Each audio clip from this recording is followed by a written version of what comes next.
શ્રી ગણેશાય નમઃ. જય શ્રી કૃષ્ણ મિત્રો. રાધા કૃષ્ણ અને કંજૂસ સ્ત્રીની વાર્તા છે. ભગવાન કૃષ્ણની લીલા છે.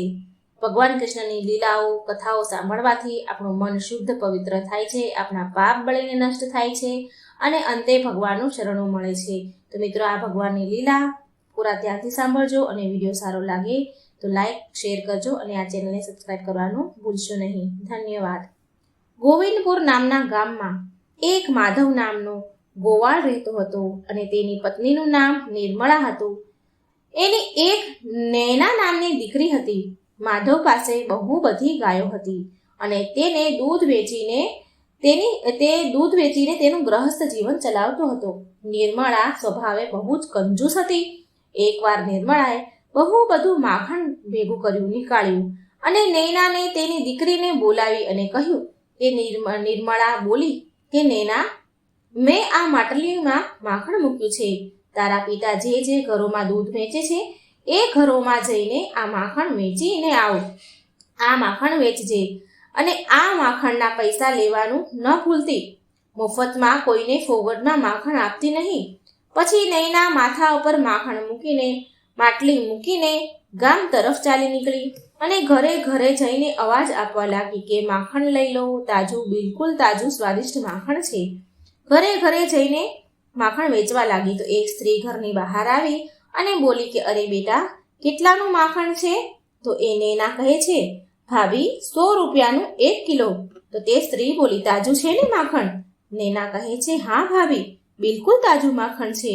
નૈના કહે છે, હા, એકદમ તાજું છે. એટલે તે સ્ત્રી બોલી કે સારું, મને 1 કિલો માખણ આપી દે. આમ ગામવાળાએ બધાએ માખણ ખરીદી લીધું. ગામવાળા બધાને માખણ બહુ જ મીઠું સારું લાગ્યું અને સૂરજ ઢળતા ઢળતા બધું જ માખણ વેચાઈ ગયું નૈનાનું અને બહુ બધા પૈસા મળ્યા. નૈનાએ એ બધા પૈસા ઘરે આવીને તેની માતાને આપી દીધા. તો નિર્મળા ખુશ થઈ ગઈ અને બોલી કે અરે વાહ, આ તો બહુ સારું થયું. હવે તું રોજ આવી રીતે માખણ હું બનાવીશ અને તું રોજ નૈના વેચવા જજે. નિર્મલાએ બીજા દિવસે ફરી માખણ બનાવ્યું અને નૈનાને વેચવા માટે આવ્યું. નૈના આ વખતે બીજા દિવસે બીજા રસ્તેથી માખણ વેચવા માટે જાય છે. ત્યાં રસ્તામાં તેને રાધા કૃષ્ણનું મંદિર દેખાયું અને ત્યાં માટલું સીડીમાં મૂકી અને મંદિરની અંદર નૈના ગઈ. નૈના ત્યાં મંદિરમાં પૂજારીજી ગઈ તો પૂજારીજી બાળકૃષ્ણની કથા સંભળાવી રહ્યા હતા અને નૈના ત્યાં બેસી ગઈ. પૂજારીજી બોલી રહ્યા હતા કે માતા યશોદા રોજ બાળ શ્રી કૃષ્ણ માટે માખણ બનાવતા હતા, છતાં પણ બાળ ગોપાલ શ્રી કૃષ્ણ બીજી ગોપીઓના ઘરે જઈને માખણ ચોરી કરીને ખાતા હતા. નૈના આ કથા સાંભળી રહી હતી. તેને આ કથા બહુ ગમી તો એના મનમાં જિજ્ઞાસા ઊભી થઈ. એને ઈચ્છા થઈ અને બોલી કે પંડિતજી, શું કૃષ્ણ ભગવાને આજે પણ માખણનો ભોગ લગાવવામાં આવે છે ભગવાનને? પૂજારીજી બોલ્યા, હા બેટા, પણ આપણા આ ગામમાં લોકો માખણનો ભોગ નથી લગાવતા. આ સાંભળી નૈના માખણ લઈને એની માટલીમાંથી માખણ લઈને પૂજારીજીને માખણનો ભોગ લગાવવાનું કહે છે. તો નૈના બોલી કે પૂજારીજી, તમે ચિંતા ન કરો, હું રોજ હવે માખણ લઈને આવીશ. હવે નૈનાનું આ રોજનું કામ થઈ ગયું. એ ગામમાં માખણ વેચવા જતી. પહેલા રોજ શ્રી કૃષ્ણને માખણનો ભોગ ધરાવે, ત્યાર પછી બચેલું માખણ એ વેચવા જતી. એટલે વેચવા માટે ઓછું માખણ વધતું હતું, માટે પૈસા પણ ઓછા મળતા હતા. તો એક દિવસ નિર્મલાને શક થયો. તો એણે પૂછ્યું, નૈના, તું આજકાલ પૂરા પૈસા લાવતી નથી અને માખણ તો બધું જ વેચી નાખે છે. ક્યાંક તું પૈસા તો વાપરી નાખતી નથી ને? નૈનાને એની માના સ્વભાવની ખબર હતી કે કંજૂસ છે, મને બોલશે. તો મનમાં ને મનમાં નૈના વિચારે છે કે ક્યાંક માને જો ખબર પડશે કે હું રોજ રાધા કૃષ્ણના મંદિરમાં જઈને ભગવાનને માખણનો ભોગ ધરાવું છું તો એ બહુ જ મને બોલશે, બહુ ખીજાશે, મને બહુ મારા પર ક્રોધ કરશે, મારા પર બહુ ખીજાશે અને પછી એ મને માખણ વેચવા જવા પણ નહીં દે. અરે, હવે શું કરું? તો એને ખોટું બોલવાનું વધારે સારું લાગ્યું. એને નક્કી કર્યું ખોટું બોલવાનું અને નૈના બોલી, માં, મારી વાતનો વિશ્વાસ કર, હું 1 પણ રૂપિયાનો ખર્ચ નથી કરતી. ગાયનું દૂધ એટલું ઘાટું નથી હોતું, સારું નથી હોતું કે એ માટે માખણ એટલું સારું નહીં બનતું હોય, નહીં વધારે બનતું હોય, માટે એટલા પૈસા નથી મળતા. માં, ગાયને ખાવાનું સરખું આપો તો જ માખણ સારું નીકળશે. આમ ને આમ પછી થોડા દિવસ વીતી ગયા. એક દિવસ માધવની નૈનાના પિતાની તબિયત અચાનક ખરાબ થઈ ગઈ. એ દૂધ વેચવા ના જઈ શક્યો તે દિવસે. તો નિર્મળા બોલી કે સાંભળો છો તમે, આજે તો તમે બીમાર છો તો દૂધ વેચવા નહીં જઈ શકો, તો હું વિચારું છું કે હું જઈને દૂધ વેચીને આવું. તો માધવ બોલ્યો, હા નિર્મળા, આજે હું નહીં જઈ શકું, તું જઈને દૂધ વેચીને આવ.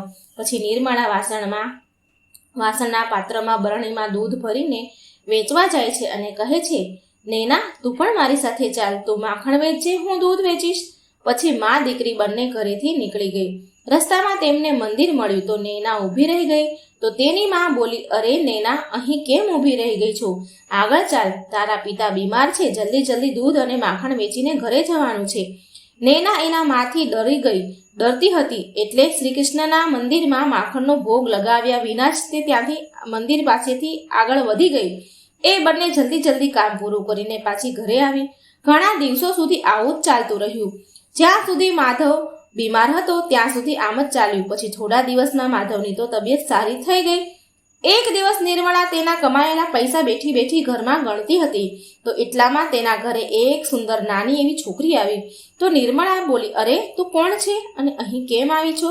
તો એ છોકરી બોલી કે મારું નામ રાધા છે, મારો મિત્ર બહાર ઊભો છે, એનું નામ ગોપાલ છે. તમારી છોકરી રોજ અમને માખણ ખવડાવવા આવતી હતી, થોડા દિવસોથી એ નથી આવી, શું કારણ છે? કેમ નથી આવતી? નિર્મળાને આ સાંભળીને આશ્ચર્ય થયું. તેણે બહાર 10 થી 12 વર્ષના છોકરાને ઊભા રહેતા જોયે. સુંદર છોકરો હતો. નિર્મળા બોલી, બાળકો, મારી દીકરી અત્યારે ઘરમાં નથી, પણ તમે લોકો એની પાસેથી ક્યાંથી માખણ લઈ રહ્યા છો? બહાર ઊભેલો બાળક બોલ્યો, અમે લોકો તો મંદિરમાં રહીએ છીએ, તમારી છોકરી રોજ અમને માખણ આપીને જાય છે. નિર્મલા બોલી, તો તમે લોકોએ માખણના પૈસા તો આપી દીધા હશે ને? તો રાધા બોલી, નહીં માજી, તમારી દીકરી અમને પ્રેમથી માખણ ખવડાવતી હતી અને થોડા દિવસથી અમે તેને જોઈ નથી, માટે અમે એનો હાલચાલ પૂછવા માટે આવ્યા છીએ. તે ઠીક તો છે ને? નિર્મળાને બધું જ સમજાઈ ગયું કે આ જ કારણથી એના માખણના ઓછા પૈસા લાવતી હતી, મફતમાં માખણ વેચતી હતી. તો નિર્મળાને તે રાધા અને ગોપાલ ઉપર બહુ ક્રોધ આવ્યો, બહુ ગુસ્સો આવ્યો. તેને તો બરાબર ખખડાવ્યા અને કહે છે, ખીજાતા કહે છે કે તમે લોકોએ મારી દીકરીને મૂર્ખ બનાવીને તેની પાસેથી ફોગટમાં માખણ લીધું છે, મફતમાં માખણ ખાતા હતા. હવે આવું નહીં થાય. આ સાંભળીને ગોપાલ અને રાધા ત્યાંથી ચાલ્યા ગયા. થોડી વાર પછી નૈના ત્યાં આવી. તો નિર્મળા લાલ પીળી થઈને ઘરમાં બેઠી હતી અને એણે બધી જ વાત નૈનાને કહી અને બોલી કે ઘરેથી માખણ લઈ જઈને બહાર બધાને મફતમાં વેચે છે તું, અને મારી સાથે ખોટું બોલી. નૈના બોલી, માં, હું તો માત્ર મંદિરમાં ભગવાન કૃષ્ણને માખણનો ભોગ લગાવતી હતી, તું તો માત્ર પૈસાની જ ચિંતા કર્યા કરે છે. માં, સાક્ષાત ભગવાન રાધા કૃષ્ણ આપણા ઘરે માખણ ખાવા આવ્યા અને તેને તે ભગાડી દીધા. નિર્મળા નૈનાની વાત સાંભળીને હેરાન રહી ગઈ. નૈના દોડતા રડતા તેના પિતા પાસે ગઈ અને બથ ભરીને રડવા લાગી અને બધી જ વાત તેના પિતાને કહી. તેના પિતા માધવ બોલ્યા કે આપણા નસીબ સારા છે નિર્મળા, કે ભગવાન આપણા ઘરે પધાર્યા, પણ તે તારી કંજૂસી દેખાડી નિર્મળા અને ભગવાનને ભગાડી દીધા. ત્યાર પછી નિર્મળાને બહુ પછતાવો થયો અને માખણ લઈને નિર્મળા નૈના માધવ મંદિરમાં ગયા શ્રી કૃષ્ણ પાસે અને માખણનો ભોગ લગાવ્યો. અને નિર્મળાએ તેમની માફી માંગી અને બોલી કે ભગવાન, મને માફ કરી દો, તમે સ્વયં મારા ઘરે પધાર્યા હતા અને મેં તમને ખરું ખોટું કહીને ભગાડી દીધા. મારાથી બહુ મોટી ભૂલ થઈ ગઈ છે, હું પૈસાના લાલચમાં આંધળી થઈ ગઈ હતી ભગવાન. નૈના પણ બોલી, મને માફ કરી દો ભગવાન, કૃપા કરી મને તમે દર્શન આપો. ત્યારે અચાનક મૂર્તિમાંથી પ્રકાશ નીકળ્યો અને એમને રાધા કૃષ્ણની છબી સામે દેખાણી. એ બંને બાળકો જે ઘરે આવ્યા હતા એ રૂપમાં દેખાયા. રાધા અને ગોપાલની છબી દેખાઈ અને હવેથી નિર્મળાએ માખણ વેચવાનું બંધ કરી દીધું અને એ માખણને રોજ ભોગ લગાવતી ભગવાન કૃષ્ણને અને બાકી વધેલું માખણ ગરીબોને, ભૂખ્યાઓને વેચી દેતી હતી. નિર્મળાનો સ્વભાવ પણ હવે બદલી ગયો હતો. તેને કંજૂસી છોડી દીધી. તે ગરીબો અને જરૂરિયાતમંદની મદદ કરવા લાગી. તો મિત્રો, આ હતી ભગવાન કૃષ્ણની લીલા. ભગવાનને પ્રેમથી ધરાવેલો ભોગ ભગવાન અવશ્ય સ્વીકાર કરે છે. તો મિત્રો, જો તમને આ વાર્તા સારી લાગે તો વિડીયો લાઈક કરજો, શેર કરજો અને આ ચેનલને સબસ્ક્રાઈબ કરવાનું ભૂલશો નહીં. જય શ્રી કૃષ્ણ. રાધે રાધે. Thank you.